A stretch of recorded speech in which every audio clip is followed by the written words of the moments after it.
And good morning, everybody. Happy Friday. Happy to be here on a beautiful day in Colorado. We had a really nice rainstorm last night. Everything is nice and fresh. The smoke from California and Oregon is cleared out.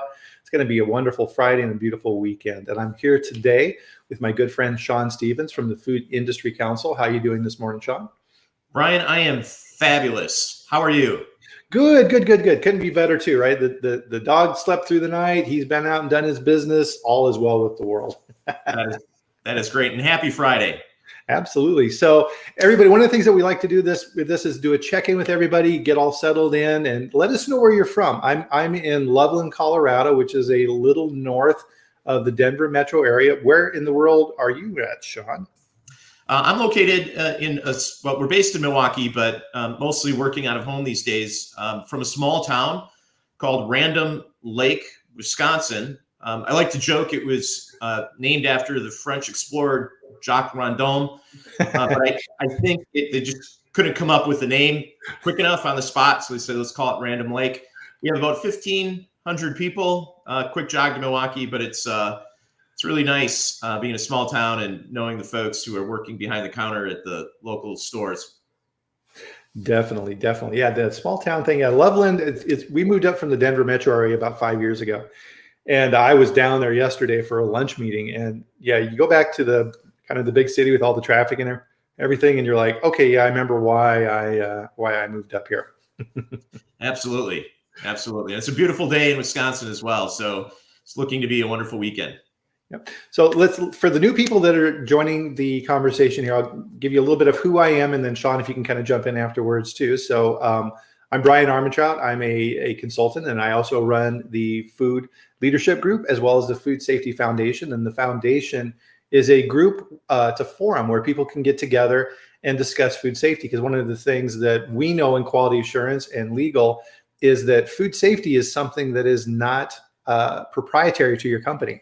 If one industry is impacted, it impacts all of the players in that field. So if a large ice cream manufacturer has a big recall, everybody who makes ice cream is impacted by that in the minds of the consumer. So it pays to work with other people in the food safety industry to make things better. And that's part of the reason why I founded the foundation, and it's why we're doing these live streams on Fridays. And with this, what you'll notice if you're new to this as well is this is not a presentation. This is a discussion, right? We're talking about the relevant issues of the day. And I'm fortunate enough to know people like Shawn who are experts that I can bring on the show here and talk with you, and you can ask him questions and really get some valuable information to help your food safety and quality systems move forward as well. So Shawn, if you kind of introduce yourself, I'd appreciate it. Yeah, for sure. So I'm a food safety consultant and lawyer. I founded Food Industry Counsel in 2014 after working exclusively with the food industry as a regulatory and trial attorney for the past 2 decades. And we represent food companies exclusively, both in the crisis types of issues when companies are faced with a potential recall or action against their products, and the routine, whether it's routine regulatory compliance or things like labeling or programs and audits and things like that. So we kind of touch a whole bunch of stuff in the food safety space, and it's really great to see what you're doing, Bryan, for the industry. I know you do great work for the industry, and it's really fabulous to collaborate with experts like you to talk about some of the most pressing issues that we're all facing. Absolutely. And one of the things, Shawn, that when I talk with companies, I'm helping develop their food safety programs and things like that, is there's oftentimes a lot of confusion within companies about the legal aspect. And a lot of companies, once they reach a certain size, they have an in-house counsel and this type of things. Those lawyers generally deal with human resource issues, contracts, the operation of the company. And they don't understand that they also need a food safety lawyer. And that's what Shawn does. And you have to set that up in advance. Because if something happens within the company, you have to have a relationship with someone like Shawn in the Food Industry Council who knows food law and can act as that. It's almost like a sounding board, right? And helping guide the company through, and a lot of times, different crises and things like this. And if you're doing it correctly, you can use food lawyers to help avoid those in the first place. And so if you pull one thing out of the conversation here from this morning, is have a food lawyer. Definitely. Bryan, I would just say we view ourselves as a bookshelf on our clients, or a book on our clients' bookshelves in their office. We're relationship based. We may not speak with a client for 9 months, but suddenly one morning they come to the office and there's an issue that needs a legal issue, a regulatory issue that needs a response quick. We may talk for 15 minutes and not speak again for 6 months. So yeah, I think you're right. Having, the strong consulting resources like yourself, and on the legal side, the added support when needed is a really good strategy. Yep. You have to have that relationship. So if something does happen, because as we were talking about when we were getting ready for this call, it always happens at the wrong time, right? It's Christmas Eve at 3 p.m. and you get the problem, right? You need to be able to pick up that phone and call someone like Shawn. So definitely reach out and build those relationships. Yaslin, good morning. Good to see you. Renee, my friend, Renee is on my team. It's always good to have Renee here. Bryan, of course, out in San Diego.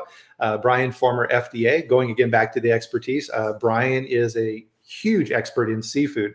So glad to have Bryan here. Austin was the person I met for lunch yesterday. He lives in the Denver area as well. Fascinating what he does around communication within companies and how to build your training. And he's really got a unique approach. And we're actually going to have Austin on the show on September 10th. And so really looking forward to that. Jennifer, nice to see you. Kim, wow, I got some new faces here. This is great. And our Jill Stuber, always happy to have Jill here. And one of the things, Shawn, that I always want to jump in right away and get to the topics. But before we do that, everybody, we need to have our beverage of choice drink together here in the morning. Of course, I've got coffee, and everybody join Shawn and myself for the morning drink. Cheers. It's not a whiskey and Coke. It's Kool-Aid. Great Kool-Aid. Great Kool-Aid. I love it. I haven't had Kool-Aid in I don't know how long. That's awesome. Well, in fairness, I think it's Crystal Light because there's no sugar. There you go. Yeah, definitely. That's something that I try and do too, is keep the sugar down in the diet. It's a hard thing to do. And especially with COVID and everything else, right? You kind of watch your weight going up and up, and it's like, oh, geez, got to get back on track now. So we've got a ton of information here to cover today. And at the end of this as well too, is Shawn is going to give us a demo for a tool he has developed with his team, which is groundbreaking, right? It's one of those things that we've needed in the industry forever. And you're going to see it and go, holy crap, how did I not have this before? And when you see this, you're going to use it all the time. So really excited to get to that. But first off, we're going to talk about really something that's on everybody's mind right now, and that's food safety culture and how companies develop it and whether you think you have it or not. So what are you kind of thinking around that? What are you seeing out there around food safety culture, Shawn? Well, let me start by saying I think it's, having been doing this work for over 2 decades, and I call those 2 decades really the food safety revolution. Every year, not a year goes by that we don't see some substantial change that has a significant impact on the direction of the food industry, whether it's a company having a horrific day or weeks with their product, which has ripple effects through the whole industry, as you noted earlier in the introduction, or whether it's a change in the law or change in FDA policy or USDA approach. So what we're now seeing is this infusing of culture and the conversation of culture and a discussion of culture by a whole lot of folks. Within the food industry, people are talking about culture. Within companies, people are talking about culture. And we're not just the only ones who care. Beginning, yesterday or not too long ago, FDA cares about culture, DOJ cares about culture, USDA cares about culture, and so does GFSI. And I do predict as we move forward, there's some very kind of forward-thinking thought leaders currently in the agency who are looking for new, better, and more creative approaches to enhancing the safety of the food that's distributed in commerce. And what was FSMA? When you think about it, when it was passed in 2011, and eventually the rules came on board, FSMA was Congress telling the FDA, make foodborne illness stop. Make it stop. We're not going to tolerate it anymore. Oh, and by the way, throw in foreign materials, undeclared, mislabeling, undeclared allergens and chemicals, right? And that's what the agency said. So now what we're seeing is the agency looking for different tools that it can use to ensure that it's executing on what it was told to do. So, folks like Frank Yanis within the agency right now, he wrote a book on culture, right? He understands the importance of culture within an organization. And culture, the difficulty I think that we find with culture is we begin to predict what this will look like when FDA begins to regulate culture, and it will be regulated.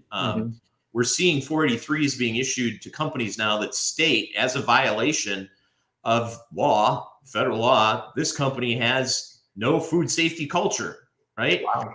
Well, what does that mean? Can I prosecute somebody for not having a good culture?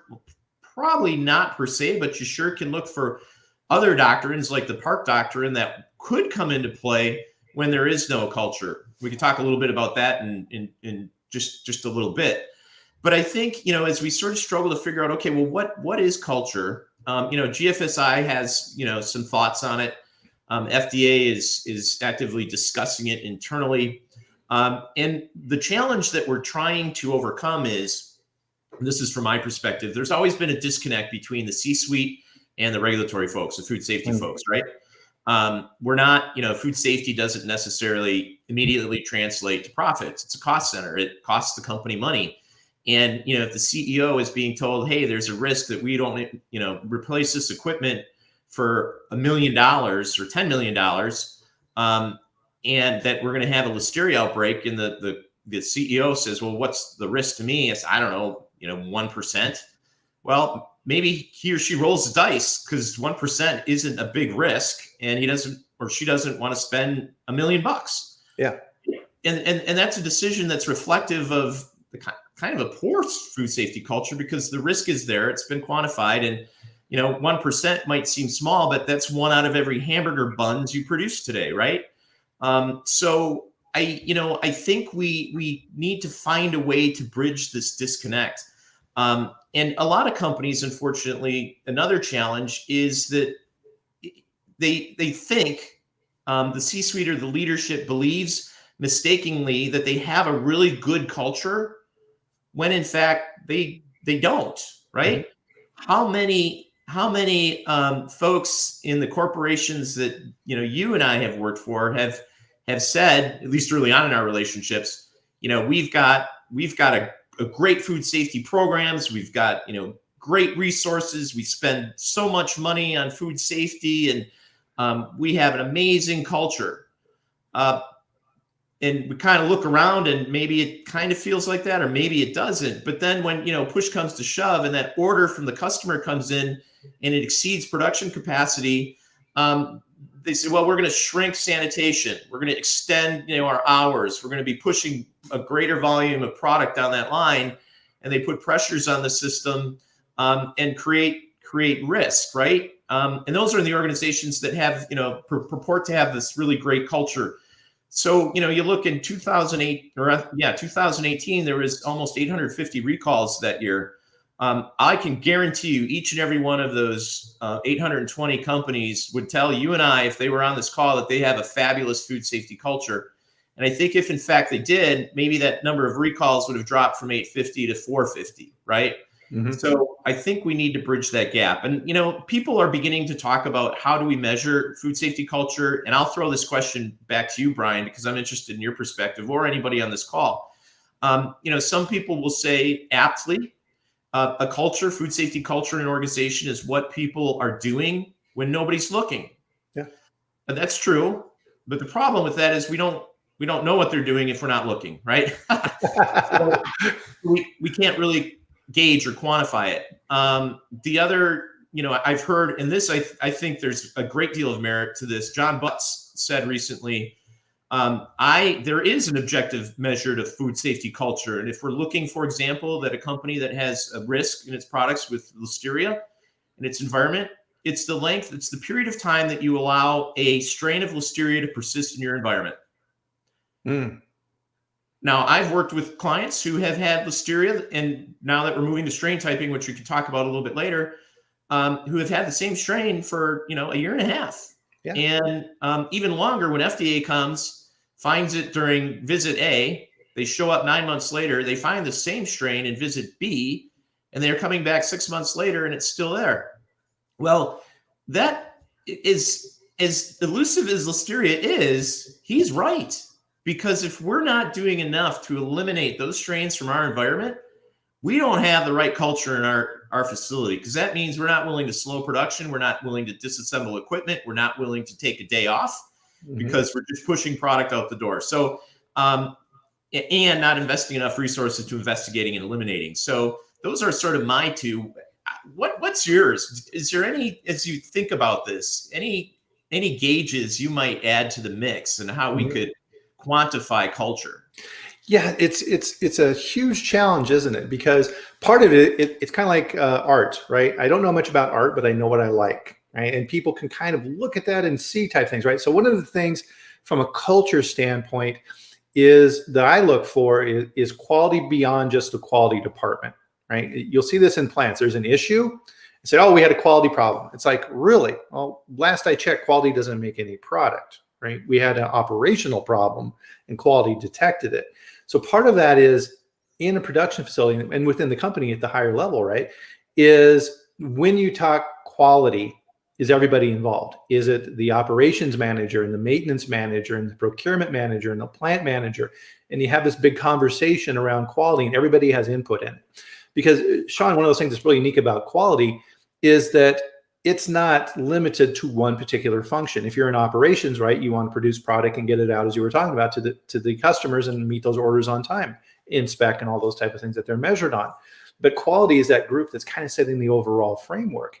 And at the corporate level, I think, and this is just my personal experience, but it seems like a lot of times, Shawn, the person who becomes CEO within a company didn't come up necessarily through that channel. They don't understand it. A lot of times the CEO comes from sales, they come from marketing, they come from finance. They've been in corporate their entire lives. They haven't been out to the plants. And when they go to the plants, it's a special occasion, right? The plant gussies everything up, makes it look really nice. The CEO gets the tour and that's it, right? He walks away and says, oh yeah, we're doing good. We're doing good, right? They don't see the small indicators, right? And it's kind of one of those things, it's like you were talking about when you're cutting corners because you have a lot of production. A lot of ways these type of failures in the culture are additive, right? It's okay, we're willing to cut corners on sanitation and we're willing to do this and we're willing, and all these little things add up to those failures where then that risk formula gets to the point where there's an issue and then everybody goes, oh, why did this happen, right? Well, it's kind of the logical result. Yeah, you make a great point about the the CEO or other leadership coming from non-food or food science or food safety backgrounds. You may have had a great CEO who was doing a fabulous job at a paint company, pushing paint out the door, but doesn't know a thing about food safety. And I'll just, this is Shawn's, I would say, very strong opinion developed over 20 years of representing food companies in crisis scenarios, including those where their products were alleged to have made lots of people sick or even killed some people. And I spent a lot of my career doing that defense work. And each of those companies, in each of those instances did believe, in fact, they had a strong culture. But in some cases they did. In other cases, it was on its way. It wasn't there yet. But still, it wasn't enough to prevent, disaster from happening. So, part of what I've been trying to do over the course of my career is look for those areas where maybe we could be doing a better job as an industry. And one of them is, and I characterize it as, we need to change the way we speak when we talk about risks in food.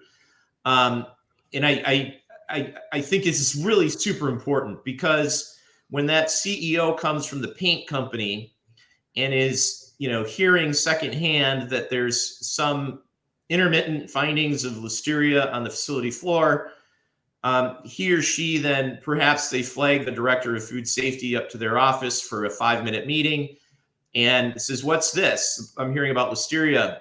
And the director of food safety, who was trained in the 1990s or the early 2000s or even more recently, comes in and says, "Well, this is a legacy facility. Listeria is everywhere. It's in all food facilities. We expect to find it in the environment. If we're not finding it, then there's a problem." So it's supposed to be there, in essence, what we're saying. And, it's okay because our findings were just in the drains or in a zone 3 area, nowhere, near, it wasn't on any food contact surfaces. Well, probably because we aren't sampling food contact surfaces. But then the CEO says, "Oh, okay, well, yeah, thanks. I appreciate that. Keep up the great work." Director of food safety feels good. CEO feels good. And meanwhile, these intermittent findings continue to persist over weeks, months, in some cases, years. And they, in many cases, will contaminate food products, large amounts of food products over large periods of time, intermittently. And, we see that with all of the more recent recalls involving pathogens. It's large amounts of product being produced over long periods of time that are intermittently contaminated with a single strain or multiple strains of a pathogen. And Listeria has been sort of at the forefront of that. And why is that? It is because we have been teaching ourselves, and I taught myself, and I argued this to juries, Bryan, that Listeria is in the environment and we're supposed to find it. And FDA tells us we're supposed to find it. But what's happened is I think we've become resigned. So when it is there, there's no urgency. Okay, fine. Yeah, we'll get around to, replacing that piece of equipment, in our next fiscal year. Or we'll give you a little extra money for a little extra sampling so that you can maybe try to track down the real source. And in many cases, getting to the real source requires some work. And disruptions in production, which nobody's willing to do when they're being told that, Listeria is supposed to be in our processing environment. And I'll tell you from my experience, whether it's a camera above a salad line, intermittently spraying Listeria on packaged salads over the course of 6 months, or intermittent findings of Listeria in an ice cream facility that, if you call an outbreak, caused, 9 illnesses over the course of 5 years. These are examples of very sophisticated companies who just kind of looked at Listeria as a routine, and it's just to be expected. So my plea to this audience and to you and to everybody I have an opportunity to speak to is, let's start working on changing the way we speak. And when we teach ourselves and we teach our leadership, when there's Listeria in the drain, the alarms should be going off. The smoke detector is going off, okay? And we need to find out where the smoke is coming from and put it out. Because if we don't, eventually if we ignore those fire alarms, and we keep getting a few every month or more, and we just kind of, nonchalantly look the other way, eventually one of those is going to turn into a fire. So that's kind of my perspective when it comes to, and that then rolls into culture, because if we're speaking to the C-suite that way and we're saying, hey, this is a problem, this is urgent, and then the next question is why? Well, because if it's in the drain, it can get on the food. It can get on the zone 1 food contact surfaces. Maybe we should sample zone 1 food contact surfaces. Well, no, we don't want to do that because we're going to find it and then we're going to have to recall food or hold it, right? Okay, so we appreciate the risk now that it could be there because we're not sampling, but we need to go after it if we're not sampling zone 1 more aggressively, and we have to talk about the consequences. And the consequences, that's a frank conversation. I'll tell you, I've had a lot of conversations with a lot of leadership teams and companies. It used to be in boardrooms. Now it's on calls like this. And a lot of them I'll do on my dime, where you just have a frank conversation for an hour about what the current status of the industry is with respect to FDA enforcement, what they're doing, where they're looking, where companies have made mistakes, where companies have gotten really in trouble with the agency because of enhanced regulatory actions and or DOJ involvement. And a lot of those clients will still today say to me, "Hey, Shawn, I'm really glad we had those conversations because I don't look good in orange, and I never want to." And I think we need to understand and appreciate in this broader context of culture. We got to be compassionate about food safety, but we also have to understand the consequences of having a not investing entirely and wholeheartedly in a culture. Right. And wow, there's a ton to unpack there, right? Because part of this is human nature, Shawn. If you're in charge of food safety within a company and you're following this, and hey, I grew up and I developed my programs in the 90s as well, right? So I've been brought up in this model. And when the CEO comes to you and says, "Hey, Bryan, everything okay?" What are you going to say, right? It's human nature to say, "Hey, boss, I got it here, doing a good job," right? And he goes, "Okay, fine," right? And he moves along his way. From a human nature standpoint, people aren't going to say, "Oh my God," right? I'm doing a really terrible job here. There's listeria in the environment. I can't get rid of it. Geez, what am I doing wrong, right? Your boss isn't going to have much confidence in you if you do that, right? So you have to. And I think your point here is really, really good in that you have to be able to change that conversation and say, "Hey, listen, boss, right? We need to have a new conversation around environmental monitoring because the way we used to do things doesn't work anymore." And by the way, FDA has changed how they're doing that as well. Let's take a look at some of the comments here real quick. So Jill had a couple comments here around risk is based on occurrence, right? Doesn't take into account severity of failure or ability to detect the failure. That's a good point, right? You're only seeing the failures you see, right? What else is going on behind the scenes? I like your smoke detector analogy with that, right? So the alarm is going off. What else is happening? And how do we bring this in with quality tools like failure mode effect analysis, FEMA? So that's huge in the automotive industry, right? What's the severity? What's the likelihood? We saw some of this around food fraud and Carter shock analysis and these type of things is looking at that. Austin had a comment here as well, Shawn. So you can also look into reward structures.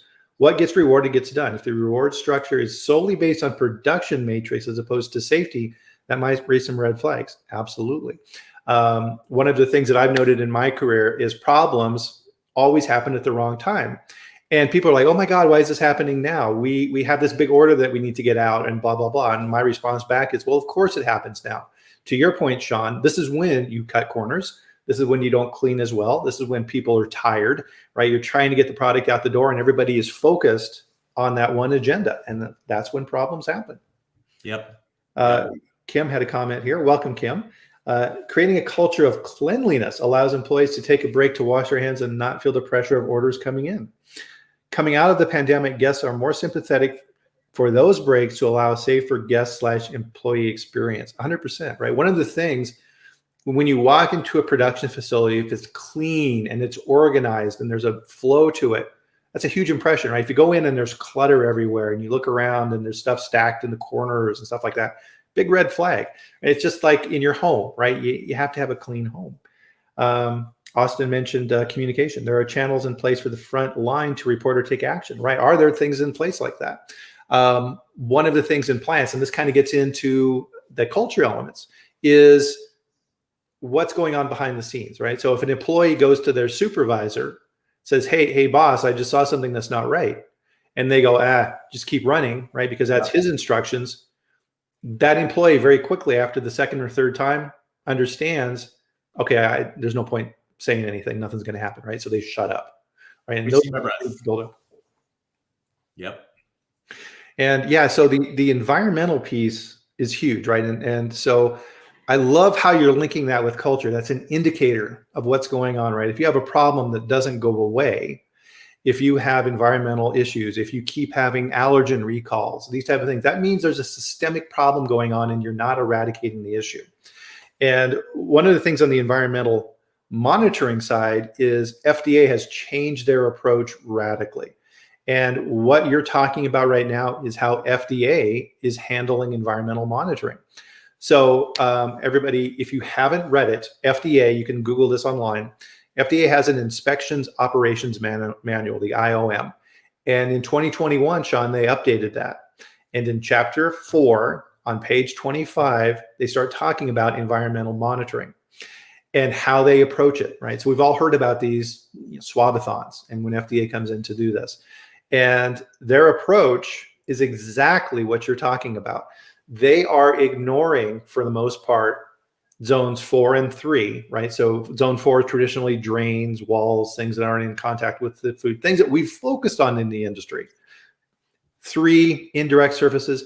They're actually sampling now almost exclusively from zone 1 and zone 2.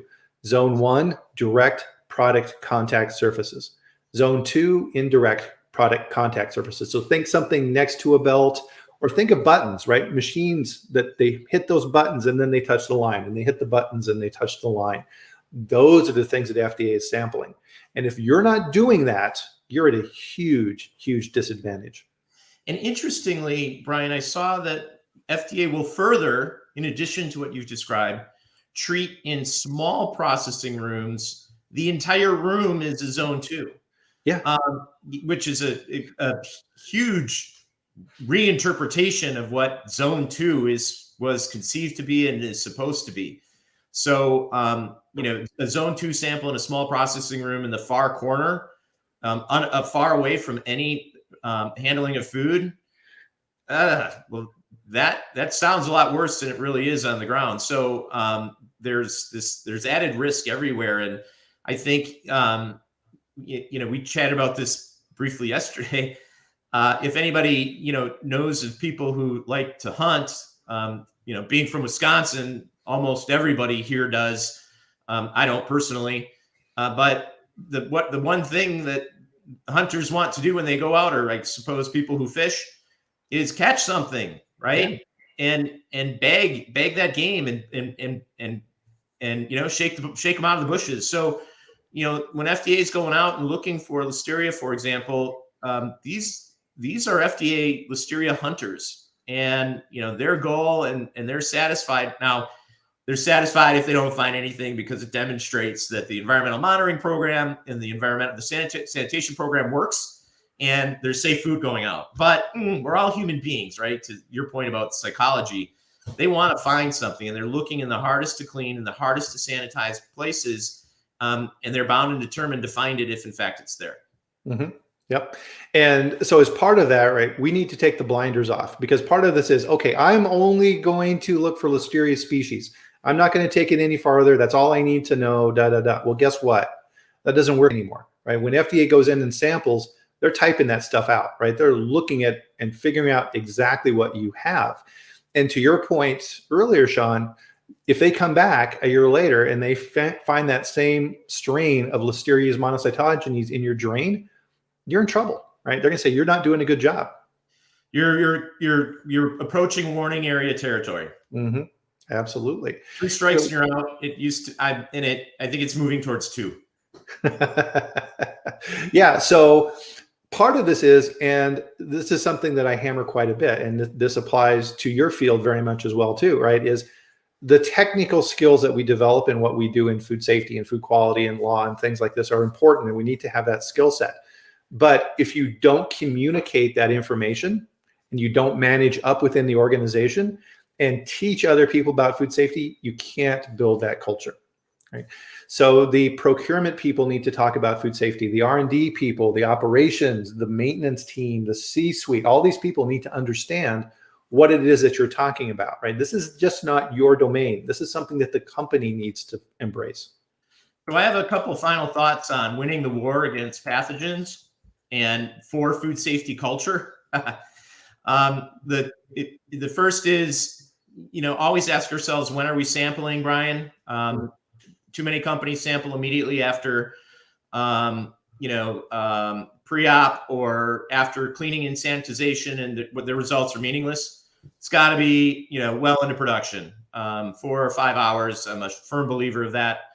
And then on the non-routine, play FDA for a day. I strongly advise, if you want to know what FDA is going to find when it shows up in your facility, and they are going to be showing up, mm-hmm. The Listeria hunters were on leave for too long and they're anxious to get back out in the field. Play FDA for a day. And I strongly advise companies completely outside of their existing food safety programs, go in, collect 100 swabs from your zone, threes and twos. We stay away from ones, and see what we have. Do it 5 hours in production and see exactly what FDA would find, and look into places where you might be a little worried about.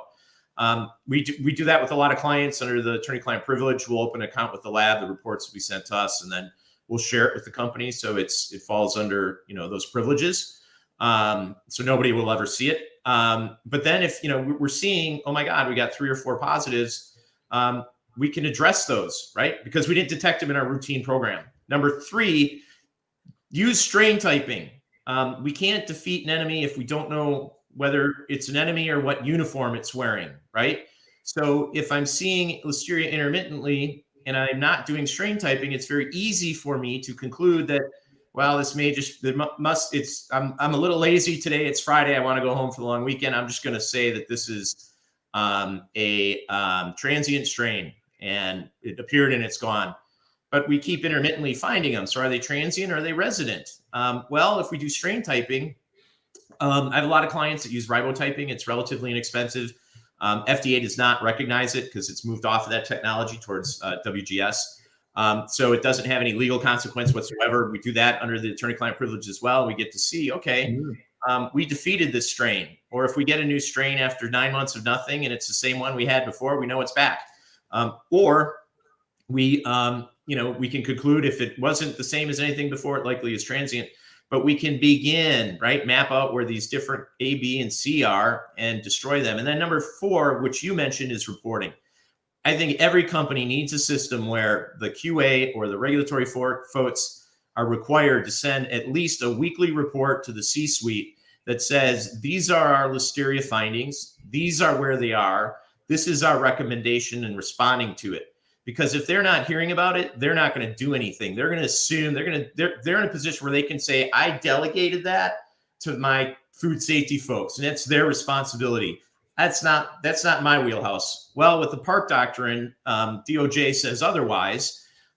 If you're in a position to oversee someone, and there's in a position to fix a problem, and there's a condition that could lead to product contamination, it doesn't get fixed, you could be criminally liable. So we got to be reporting that information to the C-suite so they can hear it, they can see it, they can appreciate the significance, and then they can act on it. Right, and that's part of that conversation. That's why a good food safety lawyer is worth their weight in gold, because they can help you with that conversation. Because the C-suite needs to understand they can't pass that off and say, not my problem. And we do it in a very non-offensive way. It's very professional. And we're all friends, right? Because we're all trying to avoid the risks that are out there. So what are the risks and where might we be exposed and how can we do a little more to make sure that we're protecting the brand and we're protecting ourselves? Because we're all, at the end of the day, we're all on the same team and we all want to do a great job. Absolutely. And part of what I think people need to realize too, and this kind of circles back to earlier in our conversation, Shawn, is that it's just not your company, right? It's the industry and it's your particular segment of what you're working in. And getting that information on what's going on in the industry and what is FDA going after has been really hard to figure out, because if anybody here has gone to FDA's website and you look up recalls, it's really hard to analyze that data. You can take a snapshot and you can pull it offline and you can play with it and go through it. But who's got time to do that, right? So it's really, really hard. And so one of the things that I'm really excited to show people here today is this new tool that you've developed, which is available on your site. So I'm gonna pull that up now and we'll show everybody this. And if you can walk people through here, Shawn, I would appreciate it. Yes, of course. So so this is something that this is very near and dear to our hearts. Been working on this for just about 5 years. And what we did is, because, and mostly because I think I'm a nerd, I really get into recalls, and I wanted to kind of see what was happening, on a daily basis. So I began, me and my colleague began putting together, basically pulling all of the recall data from USDA and FDA and putting it into basically spreadsheets. And then decided, as the years kind of grew and we were accumulating more data, that it would be great to create a dashboard where the industry could actually access this information. And this is This is 100%. Cost us a lot of money to make it, but I'll tell you, it's 100% available to industry. Food safety is not competitive. There's no cost. It's a resource that's free, and it's available to whoever is a nerd like me. The address is foodindustry.com/recalls. Yep, I put the link in the chat. Perfect. Okay, great. So basically, in addition to assembling all the data since the year 2000, we also categorize the data in such a way that it would be really helpful to food industry folks who are looking to answer questions about either food companies or the risk associated with products or recalls that have happened in the past. So if you look at the reporter here, we've got the search bar. And then this just when you're on the landing page, this just lists the most recent recalls. So we see 2000 or August 16th, 2001. Hostess had a recall for listeria and salmonella in some hamburger buns. Here's a detail page that we've created, and then there's a link to the actual recall announcement. Beautiful. Yeah, this includes, just by way of example, so this includes all Class 1, Class 2, and Class 3 recalls. You'll note that FDA doesn't often publish or provide any public notification for Class 2 and Class 3 recalls, other than the weekly enforcement reports, which sometimes aren't updated until months or even years after a recall was announced. So all that data has been captured and now exists and resides in this database. And it's updated daily. So this will always reflect, a near real-time list or data set of all the recalls that have occurred.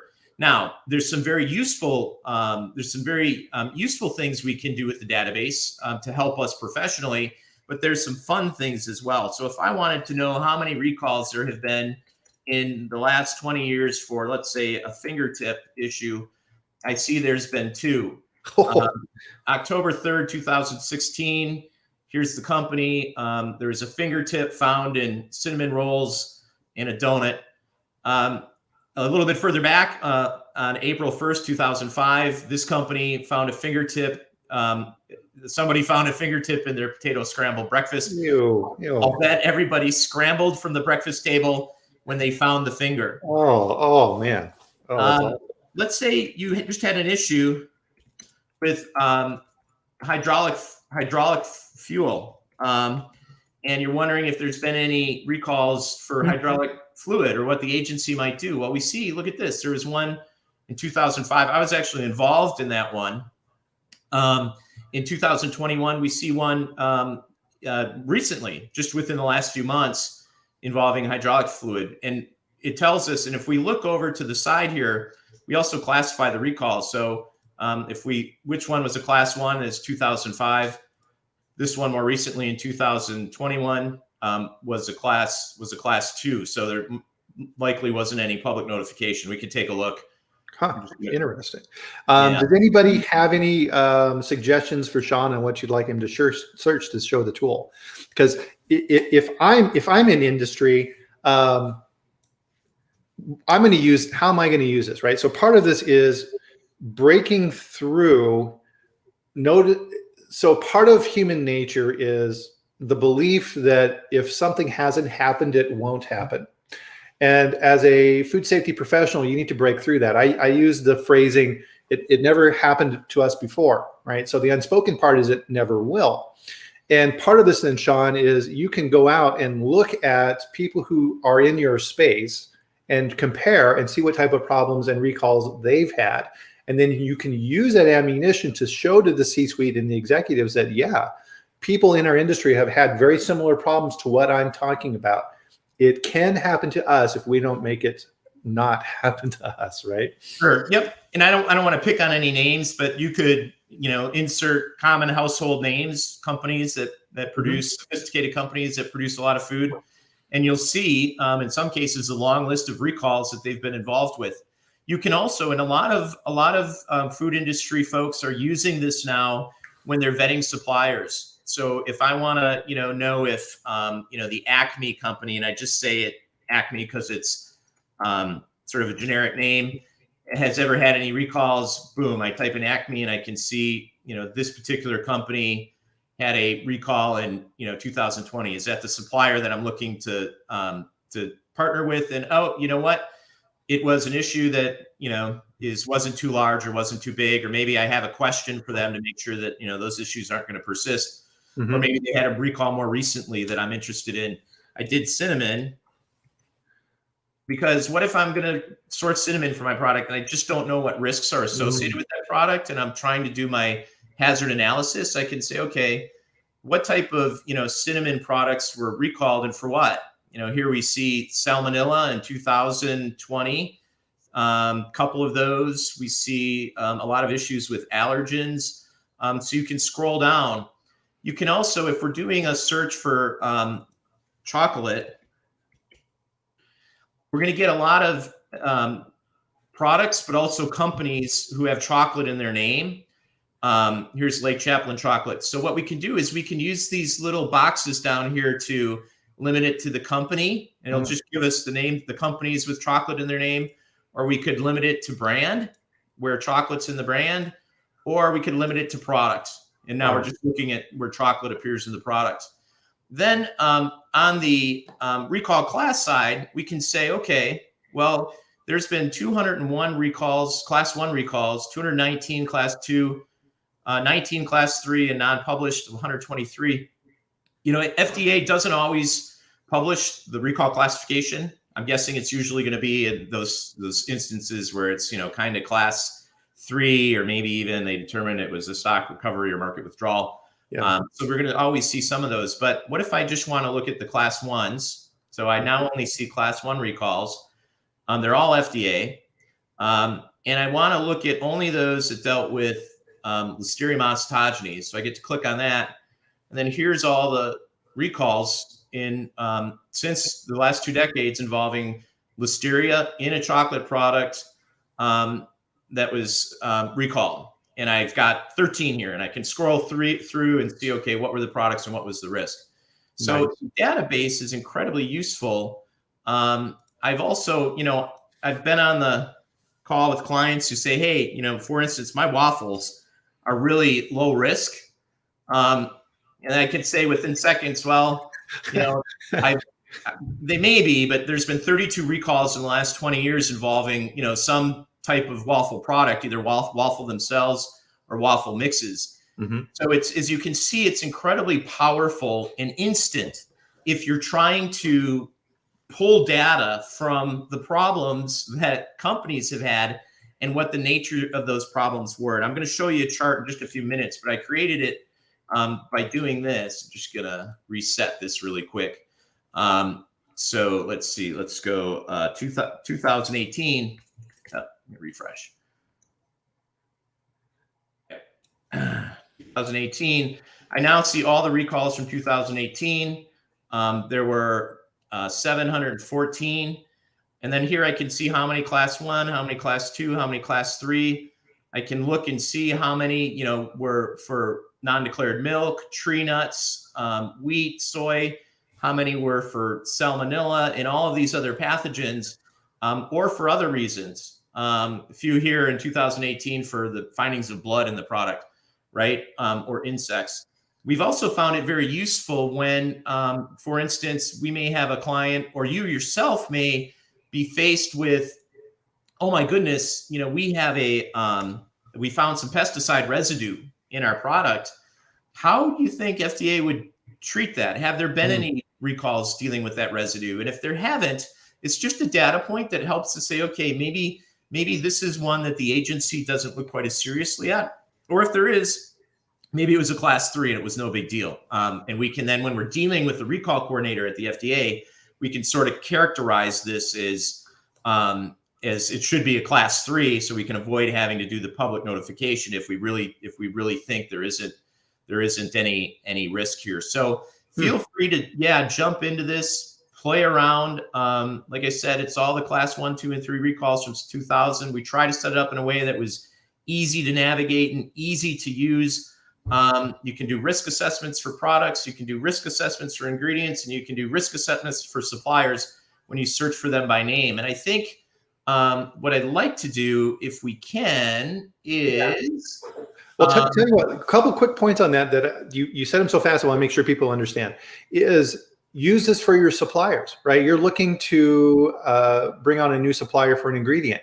You can do a search on this for the ingredients and see what type of recalls have been involved with those ingredients. You can do a search for that supplier to see if they've been involved in recalls, right? Super powerful tool here. Yep. And I can tell you, I'm going to echo your point, Bryan, as another tool for the C-suite. I do see the FDA beginning to issue warning letters to those companies that have had a large number of recalls in a relatively few short amount of years. So, it's possible if they're not doing it themselves internally, you can do it here and say, listen, if we end up like one of these companies that have had multiple recalls for a common issue, that could be grounds for a warning letter without the FDA even showing up in our facility. So we can leverage this data in a lot of really different in useful ways. I think that'll be helpful. No, definitely. And so a couple of points on that too, right? Is we're looking at it, but also FDA and USDA can use this tool, right? So they're using this to look at companies and deciding what they need to do.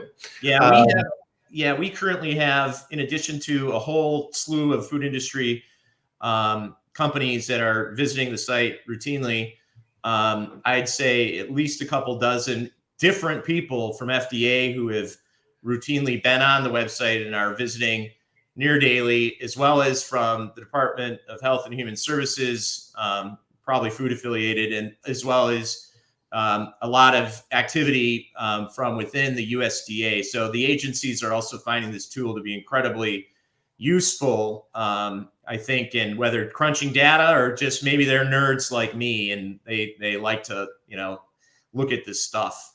Well, no, absolutely. And that's good, right? It helps the conversation because they're seeing what we're seeing, and then we can work off of a common framework. Another point that people may not realize, Shawn, that you brought up is that the classification of the recall is determined by FDA, right? So if you have an issue, you then communicate that to FDA, reportable food registering, these type of things, and then a discussion begins. And FDA and the recall coordinator will figure out what's the risk to public health, and then they're going to categorize it accordingly. That's not you, that's them. And having that information to talk with FDA about that classification is very powerful. Oh my goodness. So there's been multiple occasions when we've had a client dealing with an FDA recall coordinator. We've said to the coordinator, listen, based on all of these factors, we believe that this should be characterized as a class 2 or a class 3. The recall coordinator has come back and said, no, I think I'm going to recommend a class 1. And we've pushed back, and I've actually provided 5 links to the recall coordinator directly to our detail page that says, here are the exact 5 same recalls that occurred in the last 2 years, and they've all been characterized as class 2. This should be a class 2. And I'll tell you, they changed their recommendation like that. So it's incredibly powerful on so many different levels. Absolutely. So there was a graph you wanted to share as well too. So let's if I could. So I'm just going to stop sharing this screen here. Yeah. While you're pulling that up, I'll answer a couple of questions here. So thanks for the positive comments, Elise. Really appreciate it. Austin had a comment here relative to, do we have any data on the cost of a recall? Now, a lot of times companies don't share that information, but from what we do know, the average cost of a recall is $30 million.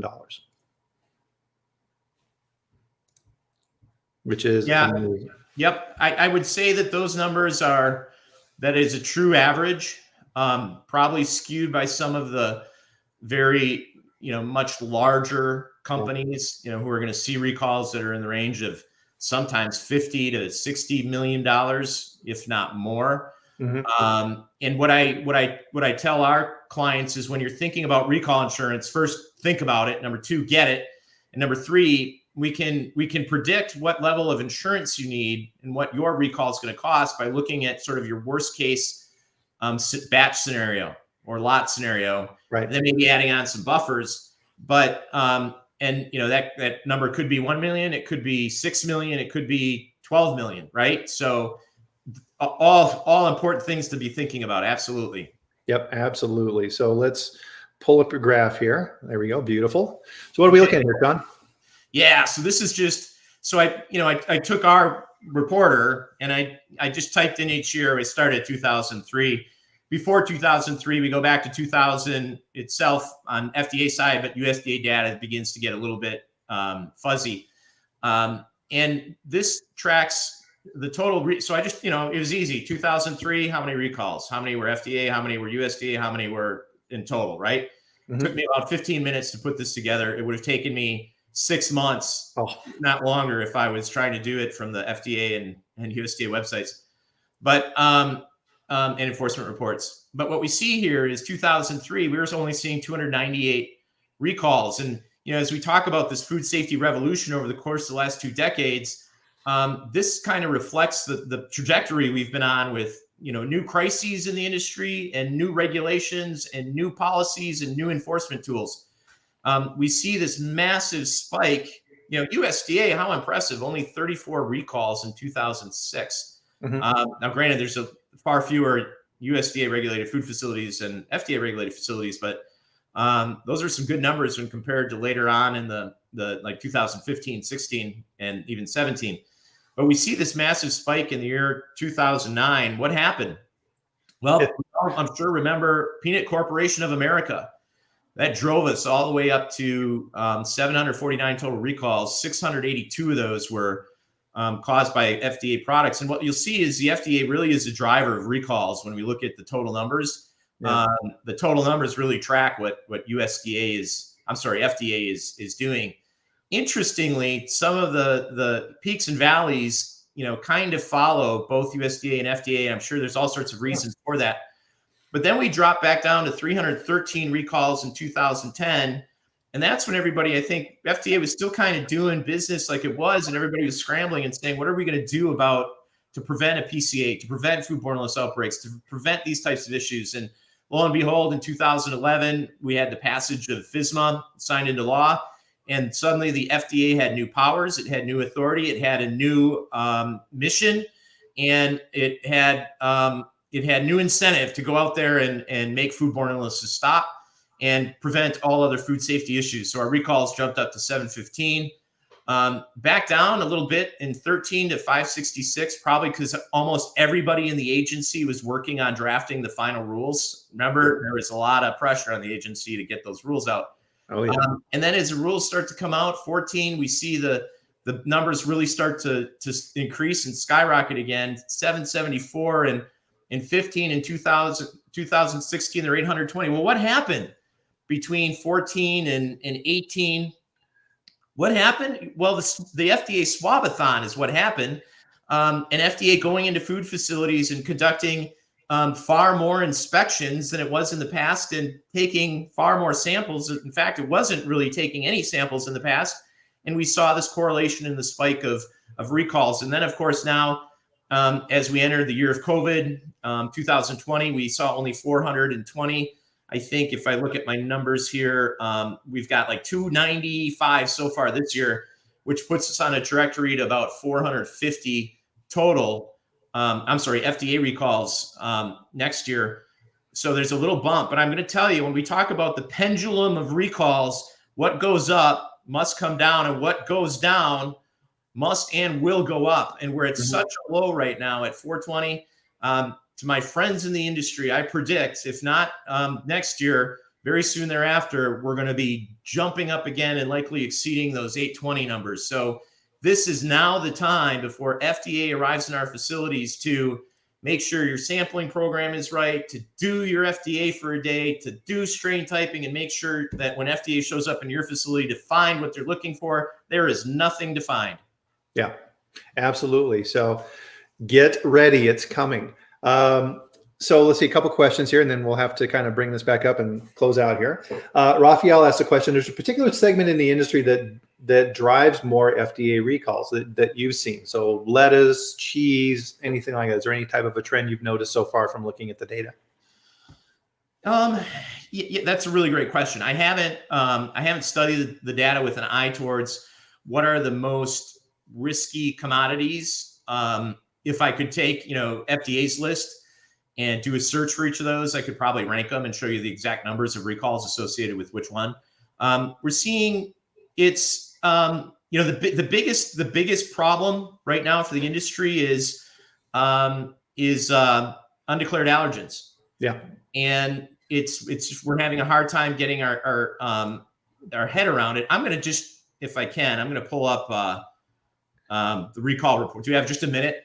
Yeah, absolutely. Yep. Yeah, because I want to kind of do a better job to answer this question. So I'm just going to pull up the recall reporter again. And while we're sitting here, because this is what I do if we were just on the phone. All right, I'm sharing it now. Okay, so the landing screen gives us total recalls, right? We're up about 10,000. Mm-hmm. So what's the leading cause right now? It looks like salmonella in products is the leading cause with 1,723. Right here, we see this number. Looks like second might be undeclared milk with 1,175 in products. So those are undeclared allergens. If we were interested in, the salmonella, we could click into that and just see, okay, what are the list of products here that are accounting for all of these recalls? And even we could limit it to just the year 2021. Who's having problems with salmonella in 2021? From hamburger buns to carrots, right? So I think, the higher risk products are always going to be the higher risk, those that are ready to eat. And I'd say that culture and risk are the two things that are really going to drive which products are going to be the worst. Yep. And remember, it used to be ground beef used to be the most dangerous product out there, and there's been hardly any recalls associated with pathogens and ground beef in recent years. So the industry has done a great job. Good point. So definitely, Raphael, with this tool, right? So what's great about this is you can go in there and play with this and slice and dice this data to get the answer that you're looking for. I would add on to that too, right? One of the big risks within our supply chain is our supply chain, right? It's our suppliers, right? And so a lot of these big spikes that you see were because of an issue with a supplier that impacted all kinds of companies, and they were caught with their pants down. How difficult is it to obtain data that identifies entities that have had class 1, 2, and 3 recalls and have been abandoned in name at least and recreated as a new subsidiary or parent company? That's kind of a weird one. Not a whole lot that I know of, right? Yeah. You could, if you're interested in a company, you could do maybe a search of the corporate records that would be available at the state level to see what their history was. But the short answer is there is no easy way. I can tell you, at least from my experience, when we were clocking 850 recalls a year, as non-routine as a recall is, they're pretty routine. Customers are used to them. The retailers are used to them. The restaurant chains are used to them. Everybody's used to them. And it's just, we have to deal with it. It's cost of doing business. So it isn't the stigma that gets attached to a company when it recalls a product I don't think what it used to be. Mm-hmm. No, absolutely. So amazing conversation. Let's kind of bring this back up to the 30,000 foot level. So we've covered food safety culture. And Maria had a question for more information on that. Our emails are on here. Reach out to either of us. We'd be happy to talk with you about that and give you some ideas, because it's a difficult topic. The importance of environmental monitoring and not doing it the way you used to do it. Go and look at the inspections operation manual, read chapter 4, understand that, and put together and redesign your systems. And use data. Use this amazing database that Shawn and his team have put together. Again, thank you for that. Man, I've already played around with this a ton. It is so easy to use. It's really, really good. And use that data, right, to communicate in your organization. It's not enough just to have the data. You need to take that data and use it to drive change in your organization, because if you don't, it serves no purpose. So use that to manage up, as the saying goes, right?